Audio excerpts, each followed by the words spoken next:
여러분 나눠드린 그 유인물 한번 보시겠어요? 이거 54장에 대한 개요입니다.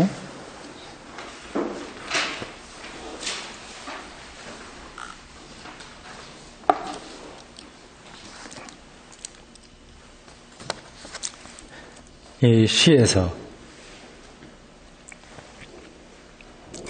이사야는 산문이 아니라 뭐 군데군데에서 산문이 나오긴 하는데 다 시 형식입니다. 시에는 시인인 제2 이사야의 그 글쓰기 솜씨, 그 영성 이런 게 멋지게 새겨져 있다. 그러나 이 시는 언제나 의미에서 선포다. 그러니까 시와 선포. 이 시와 선포 두 가지 형식이 다 여기 담겨 있어요. 시와 선포를 완전하게 통일시키고 있기 때문에 멋진 소리를 잘하는데 하나님의 하신 일을 선포한다는 거하고 또 시적인 운율 이런 걸 다 문학적인 것들이 딱 함께 있다고 하는 겁니다. 그러나 그 소리는 제2 이사야를 철저하게 알고 있을 때만 충분히 들을 수 있다. 일련의 모티브, 동기들이 그 문장 하나의 동기들이 어우러져서 여기에 새로운 작품이 탄생하였다. 우리는 간단하게 보지만 그 당시에는 이게 많은 그 신학, 문학, 유대인들의 신앙들이 같이 엮여 있는 겁니다. 이 작품은 찬양의 노래, 구원의 확언, 찬양의 노래, 구원의 확언, 그리고 구원의 고지, 알림, 구원, 찬양, 구원, 고지의 통일체다. 여기 들어있는 겁니다. 전문적으로 연구하는 사람들은 그런 것들을 잘 분석해내요. 이 시는 아래와 같은 몇 가지 구성상의 특징들을 갖고 있다. 이 54편이 구성되어 있는 것, 특징이 다음과 같습니다. 1절에서 명령을 2번 반복하는 것. 환호하라. 우리는 이제 노래해라 이제 그렇게 번역했습니다. 노래해라보다 환호하라 이게 더 좋은 것 같은데 번역이요. 느낌상 그렇습니다. 뜻은 비슷합니다. 2번 반복하는 것. 이것은 4절의 명령이 2번 반복하는 것에 서로 상응한다. 아까 말씀드린 겁니다. 두려워하지 말라, 놀라지 마라 이런 게 한 것처럼 환호하라 이렇게 두 가지가 서로 대구를 이루어서 이게 문학적으로 세련되게 기록한 겁니다. 이렇게 외치는 이유도 순환의 전환, 이건 뭐 까다로운 표현인데 그냥 읽겠습니다. 순환의 전환, 버림을 받은 여자였다가 젊은 애였다가 다시 이제 좋아진다 뭐 그런 거 있어요. 수치를 당했다가 다시 뭐 괜찮아진다 그런 것들입니다. 순환의 전환과 순환으로 인한 수치의 전환, 수치 받았던 데서 이제 다 복구되는 거 이런 것들과도 상호한다. 두 가지들이 환호하라. 그리고 두려워하지 말라, 그리고 놀라지 말라. 이게 서로 그러는 것처럼 이 부분도 그런 거죠. 수치, 뭐 버림받으면서 다시 괜찮아지는 거예요. 문학적으로 굉장히 짜임새 있게 이게 구성됐다는 겁니다. 그런데 이와 같은 전환이 일어나는 가장 깊은 이유는 하나님 자신에게 있다. 결국 그러한 문학적인 세련미가 있는 이 작품에서 결국 말하려고 하는 것은 하나님 자신인 거예요. 이런 공부를 통해서 우리는 하나님의 리얼리티를 좀 더 실질적으로 이해하게 됩니다. 이 하나님이 이게 그냥 우리가 경험할 수 있는 게 아닙니다. 그냥 한번 어느 날 기도했더니 응답받았다 이걸로 끝나는 문제가 아니에요. 이 세계 전체, 우주 전체, 성서 전체 곳곳에서 그리고 아직까지도 하나님은 다 알려지지 않은 분, 종말까지 자기를 드러내실 분, 은인이 이런 공부가 아주 절대적입니다. 그렇지 않으면 그냥 어느 테두리 안에 머물러 있게 돼요. 그러면 신앙의 심화가 일어날 수가 없습니다. 하나님의 늘 그렇고 그런 사람, 그런 존재, 뻔한 대상으로 떨어지고 맙니다. 그러면 신앙적인 감동, 공명이 일어날 수가 없죠. 하나님의 진노가 이제는 영원히 변하지 않는 새로운 연민의 정으로 바뀌었다는 것. 자비, 긍휼 이런 것들이죠. 이것이 그것이다. 이 시는 여기서 끝날 수도 있다. 그러나 9, 10절에 나오는 보완물은 시 전체를 그 이전에 전한 곳 홍수 시대로부터 홍수 이후 시대로 전환과 연관시키고 있다. 굉장히 작품성이 있는 거예요. 작품성. 뭐 딱딱 떨어지게 어떤 문학적인 장치를 여기서 하고 있다는 겁니다. 이 보완물은 54장을 그 앞에 나오는 다른 장들과 구별짓게 하는 독특한 점이다. 즉 여기서 약속되고 있는 것은 하나님의 구원 행위가 아니라 그것에 의해서 이루어진 새로운 구원의 상황이다. 구원 행위는 앞에서 많이 언급됐으니까 9, 10절의 이 보충물은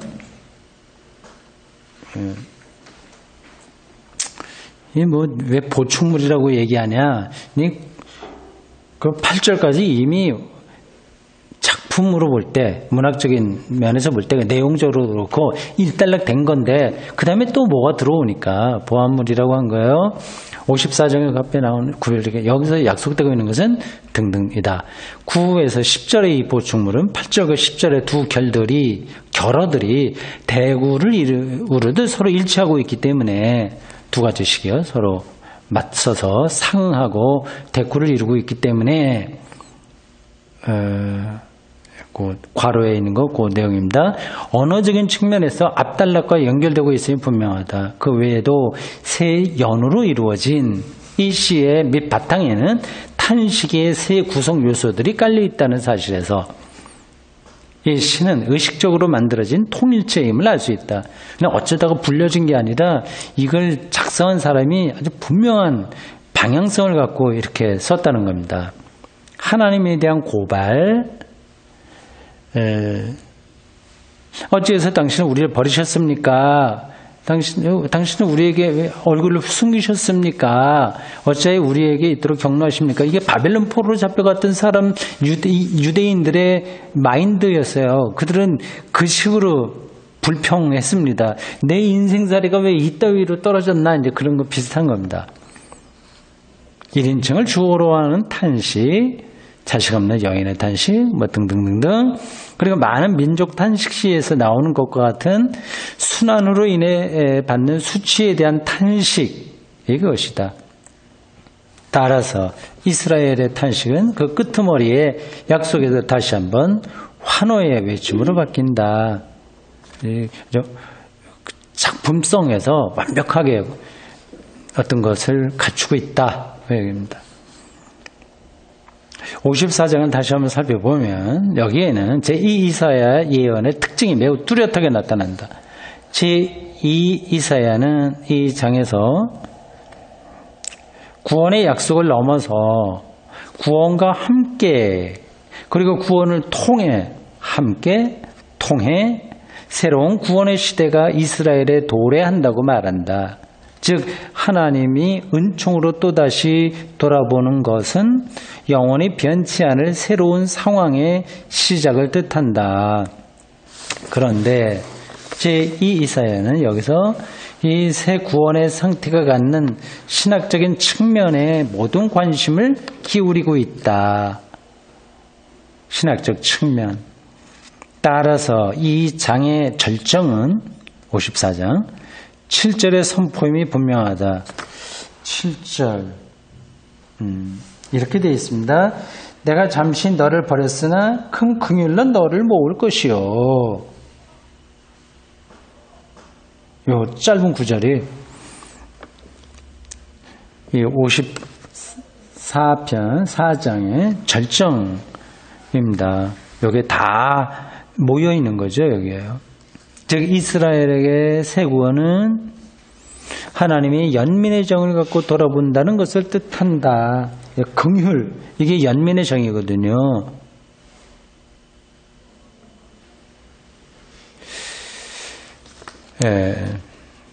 하나님이 늘 연민, 긍휼, 자비로만 경험되지는 않습니다. 분노, 파멸, 심판 이런 것들도 경험됩니다. 성서에 여러 상이 있어요. 하나님에 대한 여러 상. 그게 적절하게 선포되었습니다. 그 모든 것이 다 포함된 하나님을 우리가 아주 경험할 수 있어야 되죠. 근데 이 부분에서는 긍휼, 연민의 하나님의 성격이 강조되고 있습니다. 분명히 그런 속성이 하나님에게 있는 거죠. 근데 그거를 안다면 우리가 전혀 우리 자신과 또 옆에 믿음의 식구들이나 뭐 두루두루 또 실제 가족이나 모든 이들에게도 연민으로 대할 수 있지 않겠습니까? 그리고 어떤 상태에서도 이렇게 절망하지 않겠죠.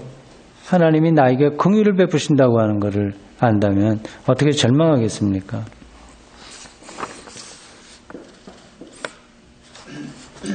이걸 여러분들이 믿으셔야 됩니다.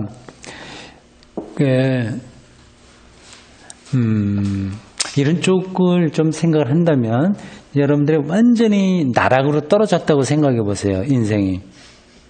어떤 상태가 되면 나락으로 떨어지는 겁니까? 뭐 죽을 병이 걸린다거나 뭐 감옥에 들어간다거나 가족이 뭐 큰 문제가 생긴다거나 그것도 우리가 일반적으로 생각할 수 있는 그런 거 있지 않습니까?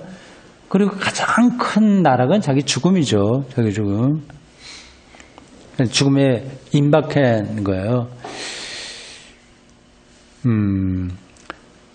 정말 그런 데 떨어지게 되면 여러분들이 생각했던 것보다 평화로울 수 있을 겁니다.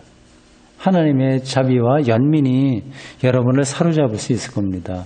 저도 이제 그렇게 믿고 있어요. 지금은 좀 두렵긴 하죠. 실제로 그런 일이 벌어지게 된다면 걱정도 되고 뭐 다리만 아프더라도 굉장히 불편한 게 많은데 하나님이 우리를 긍휼하게 여기신다는 사실. 근데 그곳에 우리의 영적인 포커스가 잘 맞춰진다면 이 바벨론 포로와 같은 절망적인 상황에 있다고 하더라도 새로운 희망, 평화, 하나님의 평화의 약속 이런 것들이 여러분들 깨달을 겁니다. 그러니까 두려워하지 않으셔도 돼요.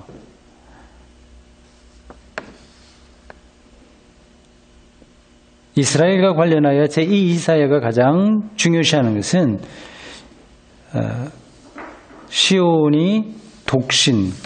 이 독신이라고 하는 것은 뭐 신이 모독당한다고 하는 건데 독신, 신적인 모독을 당한다는 건데 번역이 좀 그렇습니다.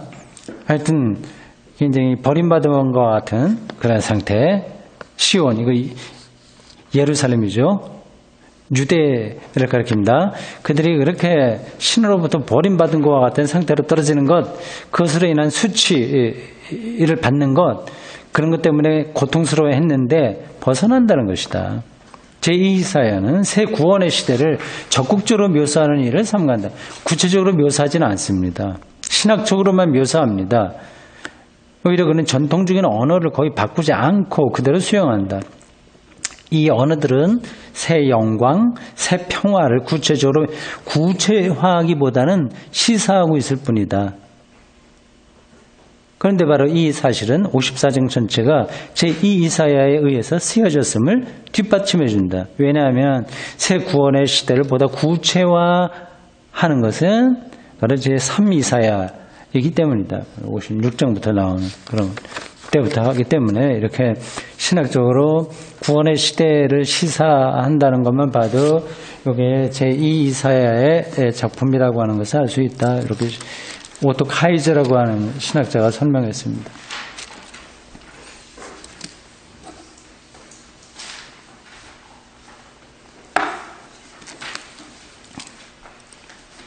(55장) 보겠습니다.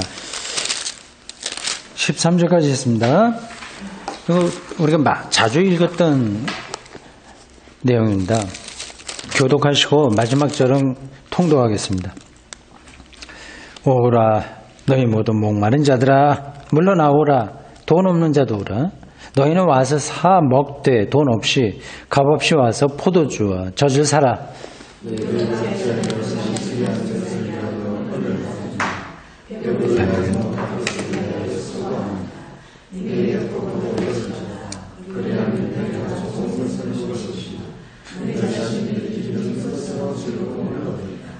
너희는 귀를 기울이고 내게로 나와서 들으라. 그리하면 너희의 영혼이 살리라. 내가 너희를 위하여 영원한 언약을 맺으리니 곧 다윗에게 허락한 확실한 은혜니라. 인도자 보라 내가 알지 못하는 나라를 네가 부를 것이며 너를 알지 못하는 나라가 내게로 달려올 것은 여호와 내 하나님 곧 이스라엘의 거룩하신 이로 말미암았음이니라. 이는 그가 너를 영화롭게 하였느니라.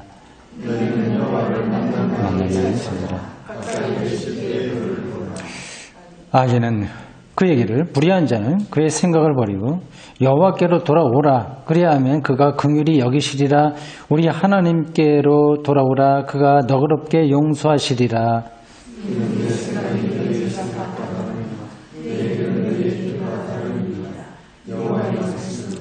이는 하늘이 땅보다 높음같이 내 길은 너희의 길보다 높으며 내 생각은 너희의 생각보다 높음이니라.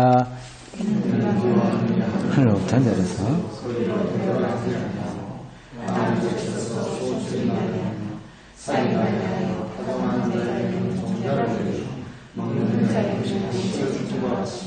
내 입에서 나가는 말도 이와 같이 헛되이 내게로 되돌아오지 아니하고 나의 기뻐하는 뜻을 이루며 내가 보낸 일에 형통함이니라.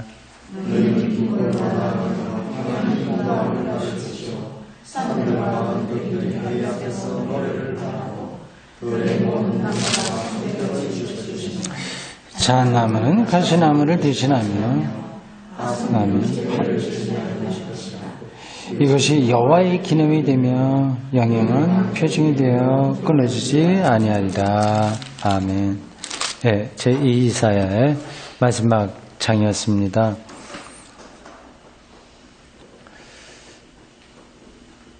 익숙하죠? 1절 모든 목마른 자들아 바벨론에 있었던 모든 포로 유대인들 목마른 사람들이죠. 당장 뭐 먹을 게 없어서 목마른 걸 마실 게 없다거나 먹을 게 없어서 목말랐다기보다 영혼이 목마른 겁니다. 그 바벨론의 포로로 잡혀갔던 사람들이 삶이 그냥 일반적인 삶 먹고 사는 그런 문제들이 힘들었겠어요? 그렇지 않았겠어요? 별로 힘들지 않았습니다. 안 했을 겁니다. 100%는 모르지만 그렇게 잡혀간 사람들이 유대의 엘리트들이에요. 엘리트들을 잡아갔으면 데리고 왔으면 그 사람들도 그렇게 대우를 합니다. 그래야 자기들의 문화를 나중에 또 그 엘리트들이 바벨론 문명을 배워서 자기네 나라 나중에 가서 또 하기 때문에 그렇게 막 억지로 이렇게 막 어거지로 하지는 않았습니다. 그 바벨론 포로로 잡혀갔던 그 대표적인 그 성경에 나오는 그 선지자가 누구죠? 거기 가서 아주 용맹하게 했던 그 다니엘. 그 사람이 어떻게 산지 아시잖아요. 궁궐에 살았습니다. 그 엘리트니까 그 바벨론 정권에서 그렇게 우습게 대하지 않고, 근데 다니엘도 거기서 잘 먹고 잘 살았습니다, 사실은요. 근데 이제 바벨론의 우상을 섬기지 않으려고 하는 거기서 벌어졌던 여러 가지 에피소드들이 다니엘서에 나오고 있습니다. 목마르다고 하는 거는 영혼이 목마른 거죠.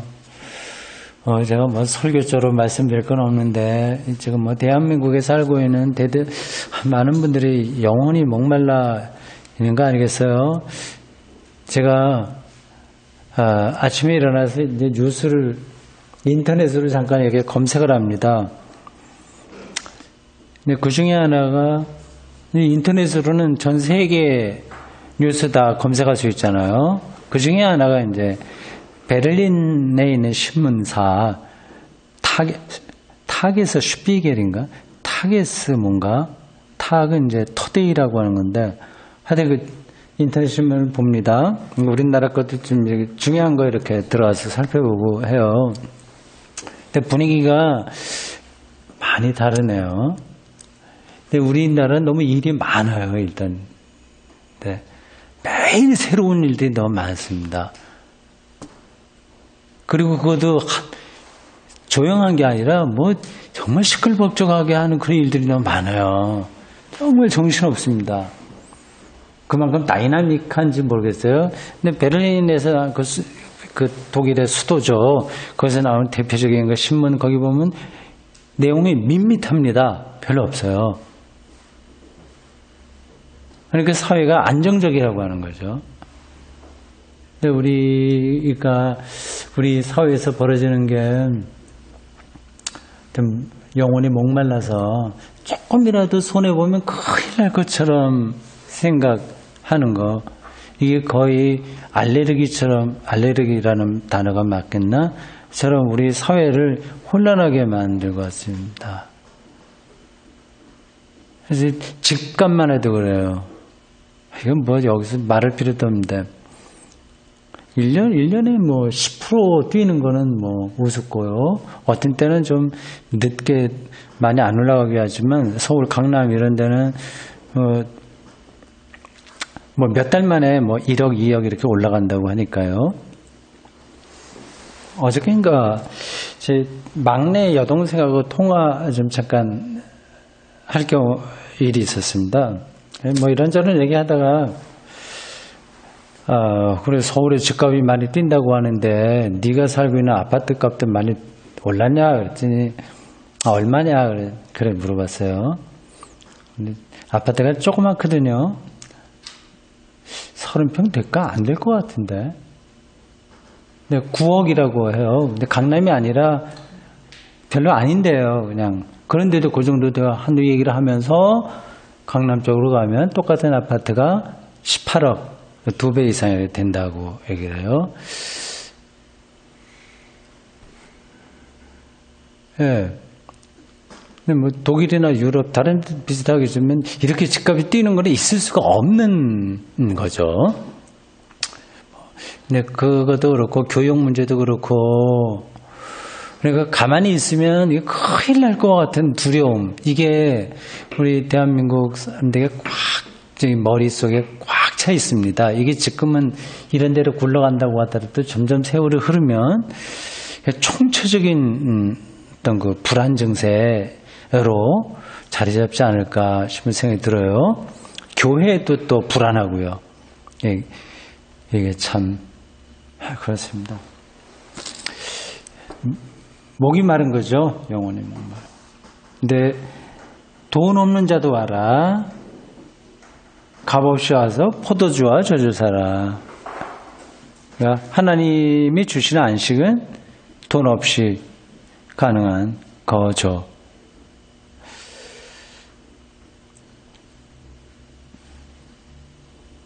(6절) 보십시오.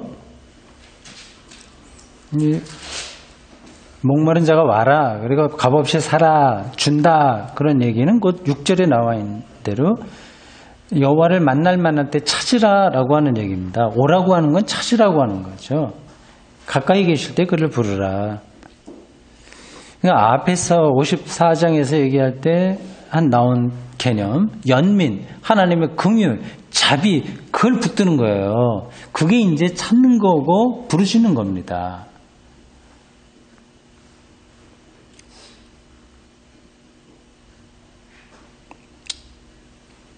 7절 악인은 그의 길을 불의한 자는 그의 생각을 버리고 이건 뭐 도둑질한다 그래서 악인이 아닙니다. 이건 돈을 쓰면 큰일 나. 이건 무조건 내가 다른 방법을 통해서라도 뭐 해야 돼. 이런 식이요. 그러니까 하나님의 긍휼에 의지하지 못하는 거 이게 불의한 길이고 악인의 길이죠. 여호와께로 돌아오면 긍휼히 여기신다. 가만히 자기 삶을 내버려 둬도 충분한데 학달하면서 사는 게 우리들에게 몸에 배어 있어서 하나님이 우리를 긍휼히 여기신다고 하는 사실을 실질적으로 경험하지 못하는 경우가 많습니다. 8절 보세요. 내 생각이 너희 생각과 다르다. 내 길은 너희의 길과 다르다. 예, 하나님은 우리가 세상에서 학습되고 길들여지고 배운 것과 다른 방식으로 우리에게 긍휼을 베푸신다는 그런 뜻입니다. 12절. 자, 55장의 키워드만 제가 말씀드리는 거예요. 1절에서는 와라, 그러니까 목마른 자들아 와라 얘기했고요. 6절에서는 찾으라, 그리고 부르라 했고요. 12절로 내려와서는 기쁨으로 나아가라, 기쁨으로 나아가라.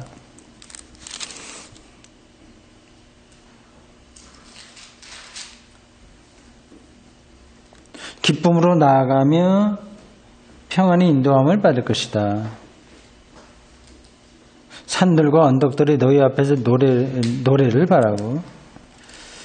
이게 무슨 뜻인지는 아시겠죠? 산들과 언덕들이 뭐 직접 어떻게 노래를 부릅니까? 그들이 노래를 부르는 것처럼 이 세계, 하나님이 창조한 세계를 환희로 자기가 느끼는 겁니다.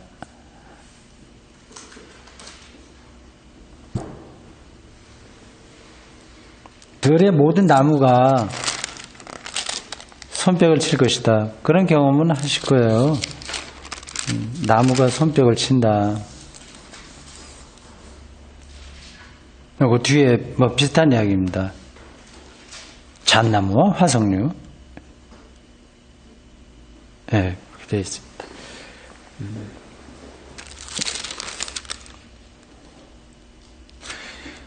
자, 54장과 55장에서 혹시 이해가 안 되는 단어나 문장이나 있으시면 한번 말씀해 보시겠어요?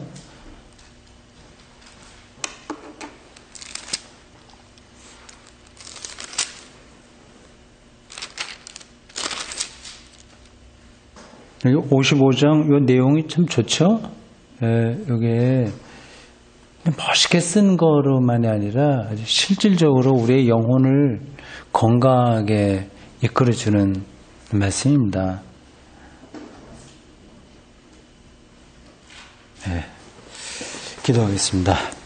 주님, 이제 이렇게 가을도 끝나갑니다. 2018년 가을, 이제 곧 2019년 가을도 끝날 것이며 또 그 다음에 2020년 가을도 끝나는 그런 순간들이 기다리고 있습니다. 그때까지 우리가 살아있을지 아닐지, 살아있을 가능성은 높으나 그렇지 않을 가능성도 있는데 이렇게 계속해서 흘러가는 시간 속에 저희들이 살아가고 있습니다.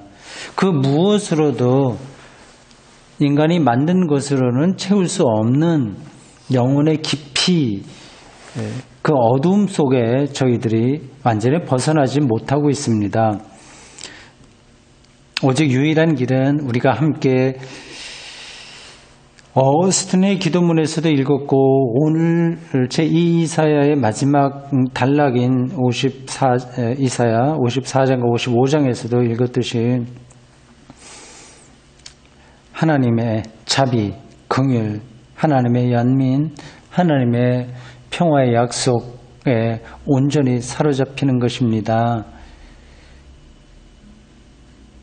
우리가 여러 가지 일들로 인해서 우리의 영혼이 산만해질 때가 있습니다. 그 약함을 주님께서 아시니 우리를 불쌍히 여기시고 우리가 말로만이 아니라 실제 삶에서 우리의 생각과 우리의 의지와 우리의 결단과 우리의 모든 실존 순간순간에서 하나님에게 한 걸음씩 더 가까이 가도록 저희를 붙들어 주십시오. 다시 만날 때까지 주님께서 각자의 형편대로 지켜주실 줄로 믿고 예수님의 이름으로 기도합니다. 아멘. 마치겠습니다.